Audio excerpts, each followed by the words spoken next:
Hospital. হ্যাঁ, লাল ঝান্ডা সরকার ছিল, বেশ বানিয়ে বুনিয়াদ বানিয়ে ভিত্তি বানিয়ে যতটা এগোনোর ছিল করেছে। রাস্তায় লড়াই হয়েছে, দিল্লিতে লড়াই হয়েছে, এমনকি ত্রিপুরার বিধানসভার ভেতরেও তারা এই কাজ করার চেষ্টা করেছে। কিন্তু আজকে 58টা মাসে যারা বলেছিল এমস তৈরি হবে ত্রিপুরায়, নেই বুঝিয়েগা সওয়াল উন লোগों से। আপনাদের শরীরকালা বলে কলকাতা চলে যান, মেড্রাস চলে যাচ্ছেন, অ্যাপোলো চেন্নাই চলে যাচ্ছেন, বাংলাদেশের ভেতর দিয়ে রাস্তা, রেল কোথায়, যানবাহন ব্যবস্থা কোথায়, যাতায়াত ব্যবস্থা কোথায়?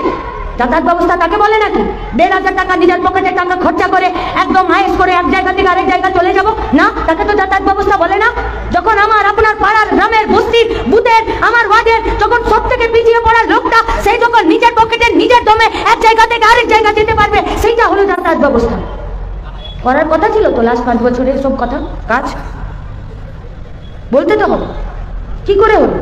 नहीं, इन लोगों का बस एक ही बात था, मिस कॉल में नौकरी होगा।